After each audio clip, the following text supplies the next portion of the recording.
The Cavalcade of America, presented by DuPont.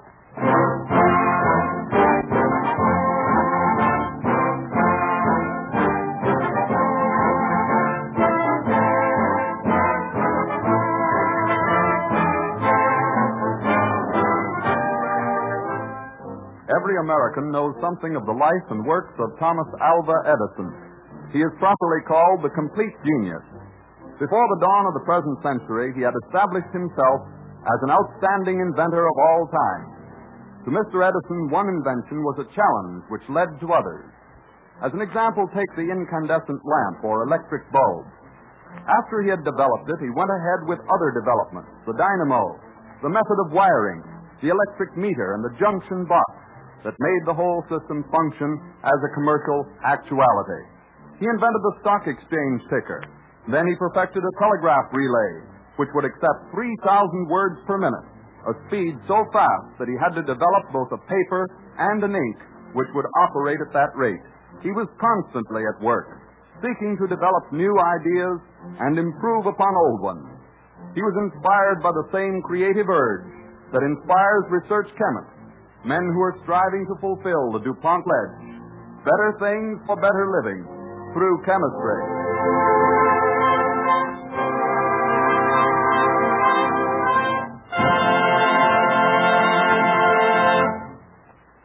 As an overture, Don Voorhees and the DuPont Cavalcade Orchestra bring you a special musical setting of Irving Berlin's popular Crinoline Days from the Music Box Review.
The DuPont Cavalcade moves forward.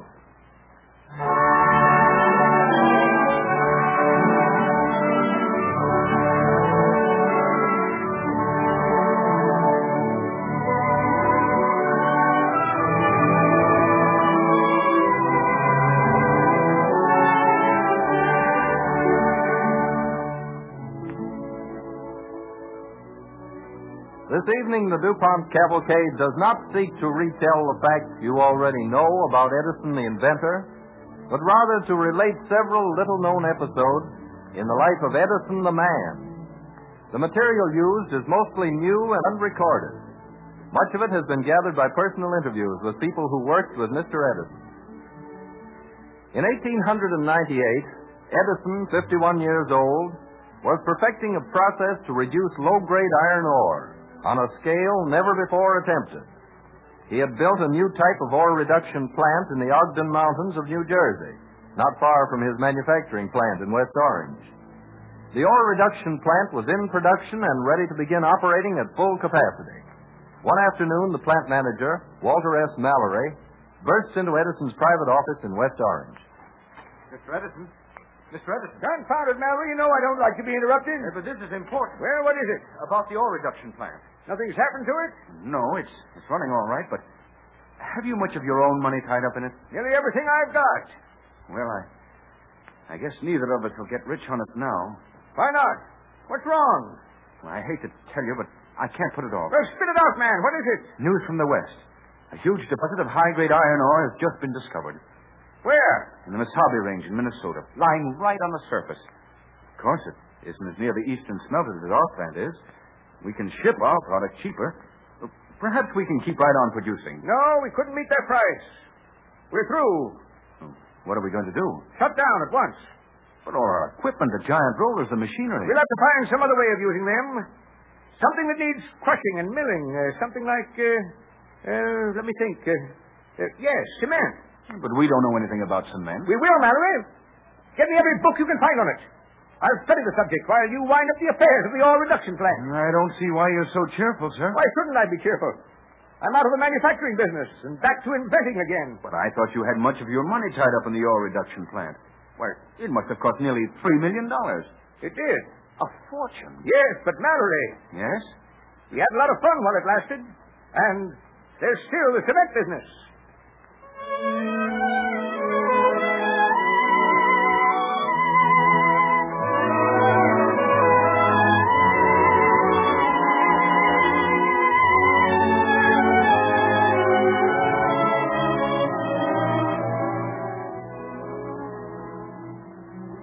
Edison was never discouraged.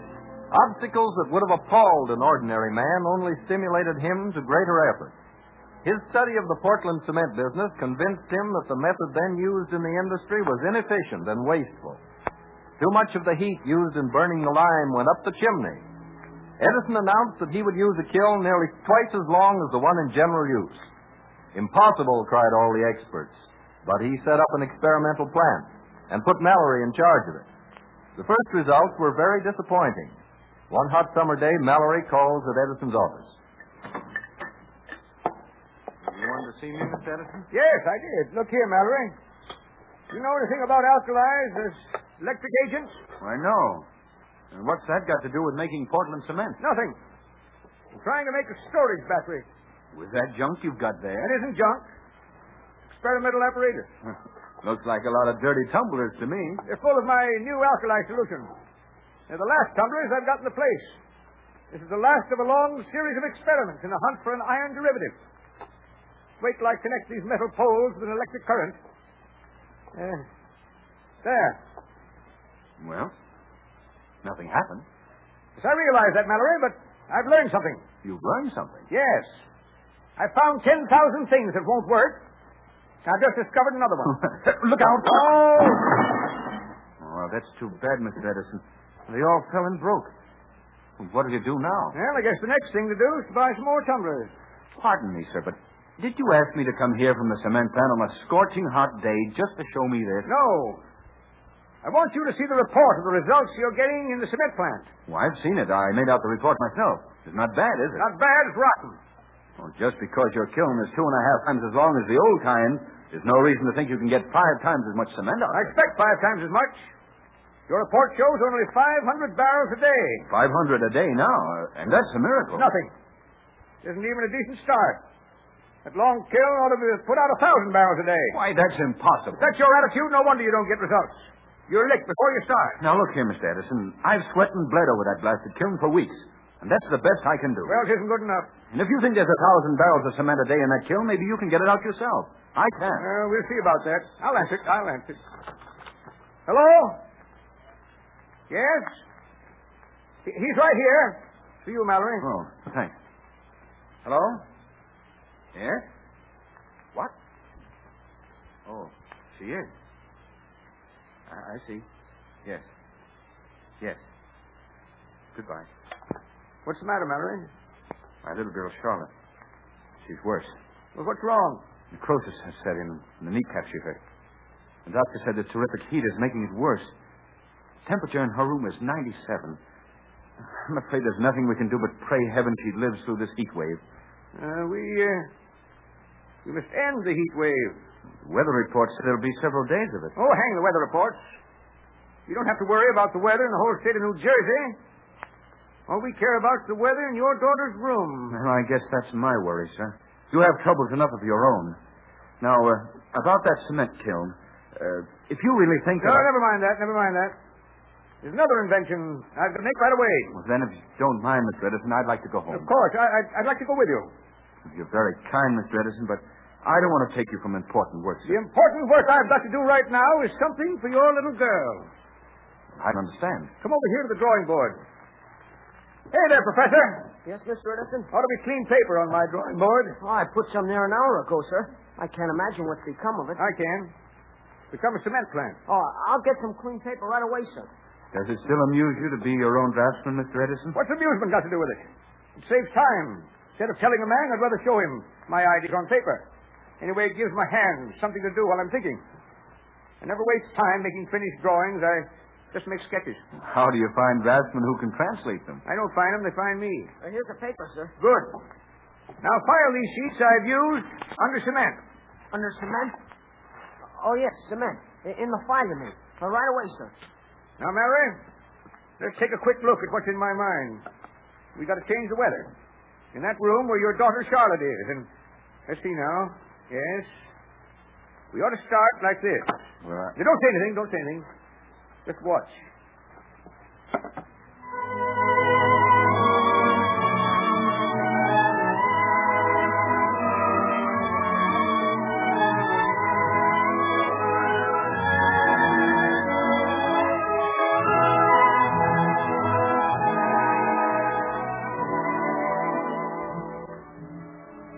Edison completed his sketches on the drawing board.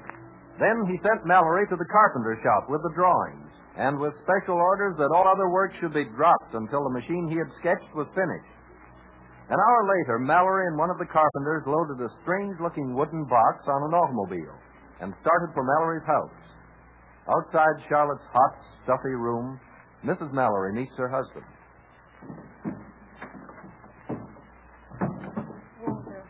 Walter, won't you stop that noise? Charlotte she's... Oh, Walter, why didn't you come right away when I telephoned you? Well, I couldn't, dear. You see, Mr. Edison... Mr. Edison. He's always wanted you to do something. Now, wait, dear. Mr. Edison has just made this for Charlotte and for us. That big wooden box. But, Walter, we can't have that in Charlotte's room.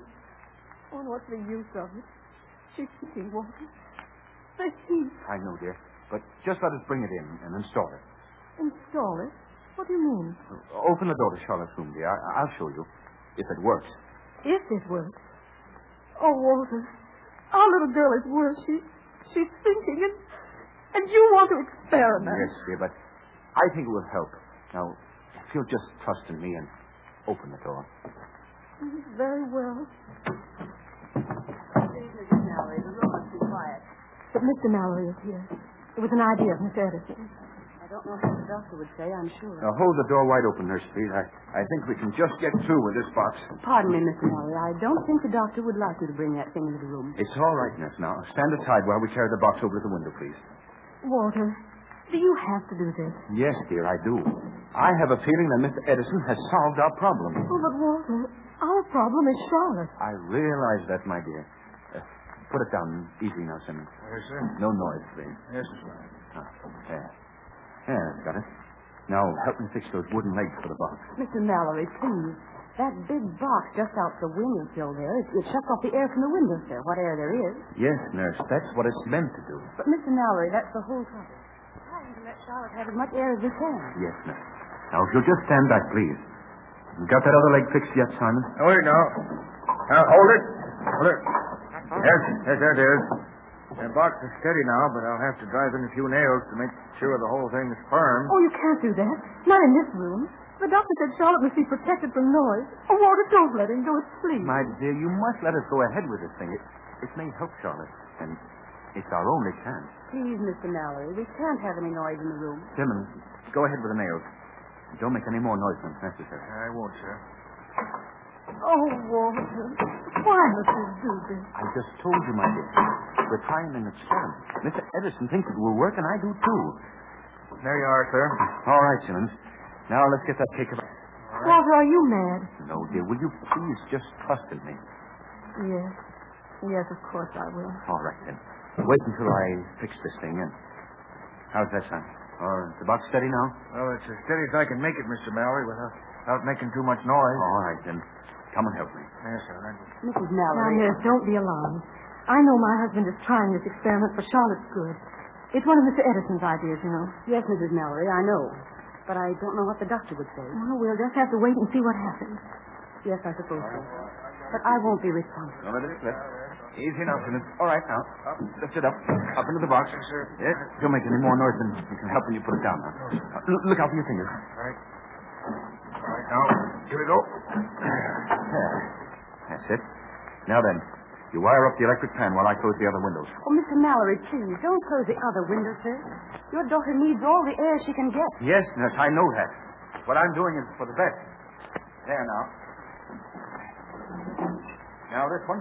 Mr. Mallory, pardon me, sir, but I must protest. I cannot allow you to leave those windows shut. Don't worry, nurse. It's all a part of our experiment. Now, I'm just going to close this window a bit.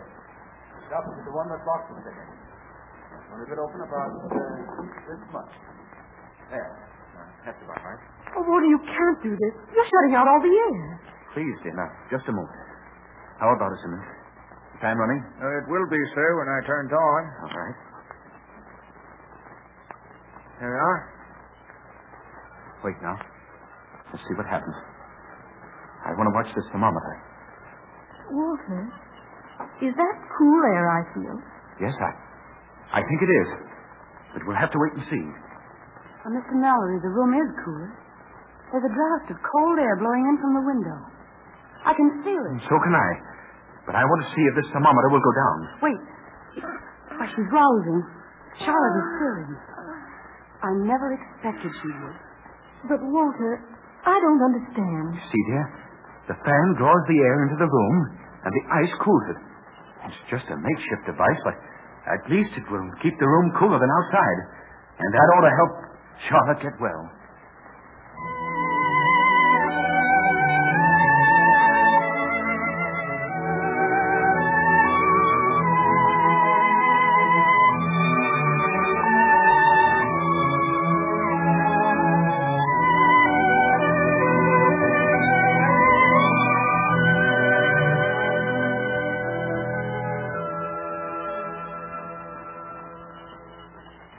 Edison's crude air-cooling device helped bring Mallory's daughter out of danger, but it was another matter to get her well again.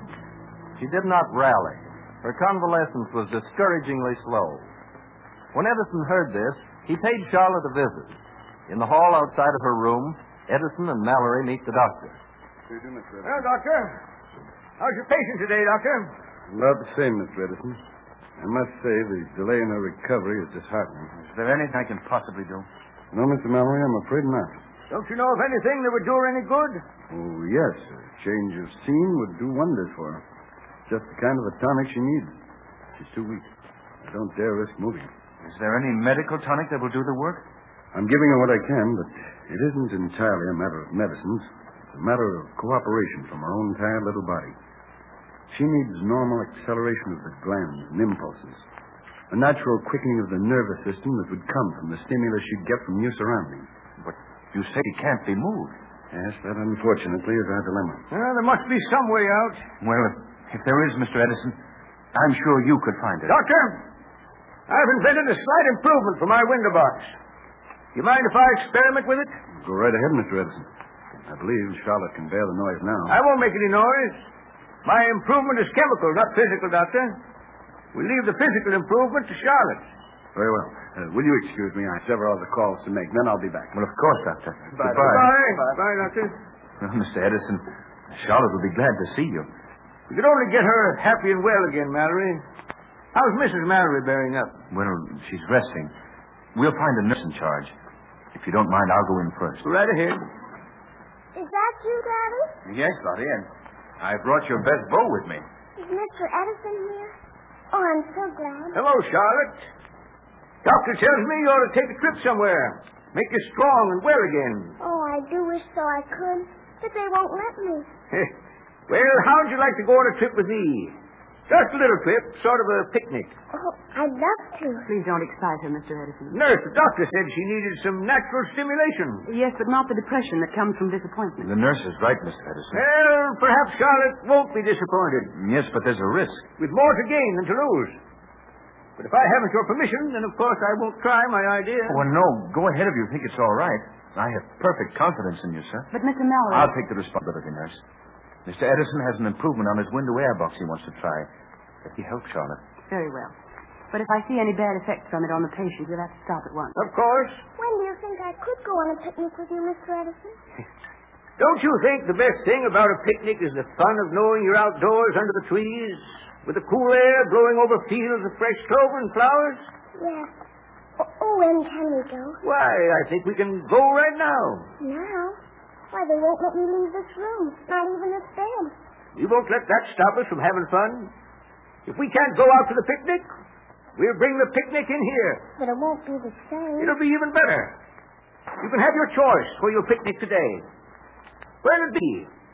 Under some shade trees at the edge of a field with a brook? On a sandy beach down by the seashore? Or on the side of a mountain with a fine view and tall pine trees all around? Oh, the mountains, with the wind going through the pines and making sort of music. All right, then. The mountains it is. Excuse me, Mallory. Let me get that window box. Why, of course. Look, nurse. Look how her eyes are brightened. Her pulse is quickened, too. You must be careful. A serious reaction might hurt her. How can you bring the mountains in here, Mr. Edison?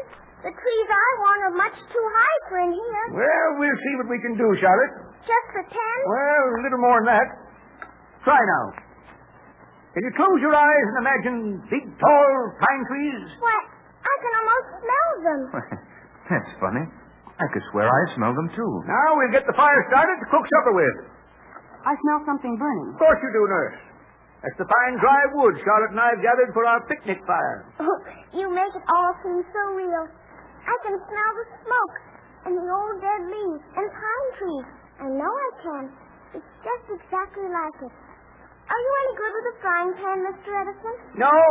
I always start experimenting with whatever's in it to spoil it. Well, I can cook. You'd better let me do it. All right. Say, I smell the woods. It's wonderful. Well, I'm a practical woman myself, but either I smell the woods, too, or else you're a spellbinder, Mr. Edison. Ought to be tried witchcraft. They used to call him the Wizard of Menlo Park. There's no magic in this. It's just chemistry. Well, all chemistry's magic to me. Most of the smells in nature can be duplicated in a chemical laboratory. But this isn't a laboratory. I got several little bottles here. I brought them with me. Each has a picnic in it. Oh, goody. More picnics. Oh, I see, Mr. Edison.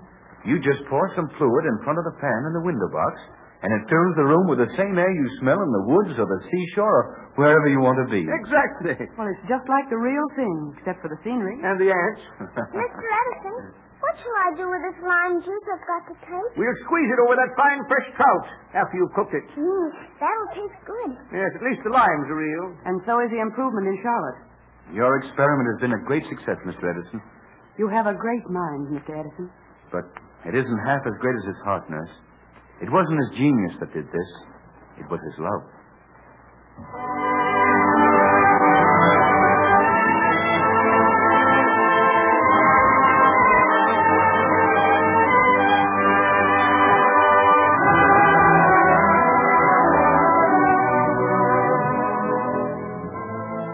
Aided by Mr. Edison's cooling contrivance and by his chemical picnics, Charlotte Mallory recovered from her illness.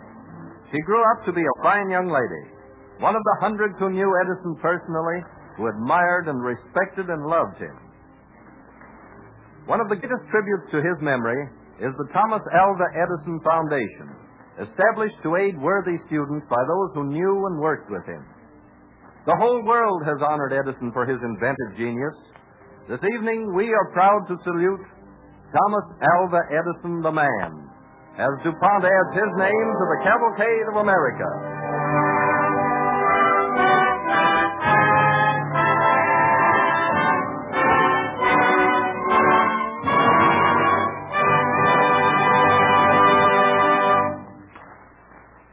Remember the old wheeze, everybody talks about the weather, but nobody does anything about it. Well, that's not true anymore. Modern chemistry has done a lot about weather. A chemist puts it this way. When you think of air conditioning, you think of cool comfort, regardless of outside temperatures. Chemistry contributes the ingredient that makes things cool. It's called a refrigerant, and DuPont produces a number of types, including several widely used for cooling and ice making.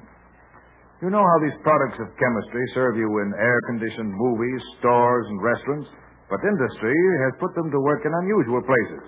For example, far down in the Robinson Deep Gold Mine, South Africa, normal temperatures hover around 120 degrees, and the humidity makes this heat almost unbearable. But now the mine shaft has been air-conditioned, and the miners keep cool and comfortable 8,300 feet below the surface. The same is true in the Magma Copper Mine at Superior, Arizona, where air-cooling plants are at work nearly 3/4 of a mile down. And on the Syrian desert, a new streamlined bus of glittering stainless steel made in Philadelphia by the Budd Manufacturing Company flashes 65 miles an hour along the sandy 600-mile run from Baghdad to Damascus as brown-skinned natives stare in astonishment. Its 14 passengers ride and sleep in comfort, despite temperatures that may vary from 0 to 140 degrees above. For this new Desert Express is air-conditioned. A DuPont refrigerant is used. And underwater, in submarines, DuPont refrigerants are at work in equipment that actually manufactures air for the men who work under the sea. Ocean liners now offer air-conditioned comfort for their passengers, too, while many steamers bringing fruit from the tropics protect their cargoes en route with air cooling that provides even coolness in all parts of the ship's hold. Now, how about air conditioning for you and me this summer? these chemical refrigerants keep you comfortable not only in movies, restaurants, stores, and hotels, but work for you almost everywhere. Today, all major trains in the United States are partly or completely air-conditioned, with railroads installing equipment at the rate of 1,500 cars a year. Industries are using it increasingly where control of temperature and humidity is essential. Now, lower-cost room units are available for home and office, while air conditioning probably serves humanity best of all in the operating rooms of hospitals. Yes, it's certainly true that DuPont chemists, working with air conditioning engineers, help guard our health and comfort against summer high temperatures and humidity. This work is one more illustration of how DuPont is making good its pledge. Better things for better living through chemistry.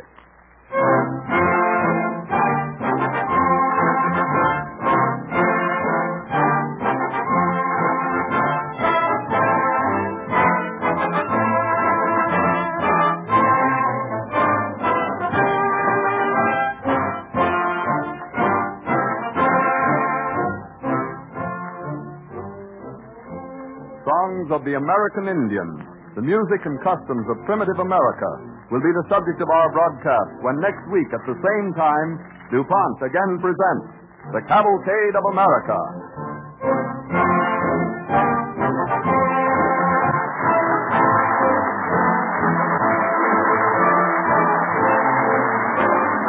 This is the Columbia Broadcasting System.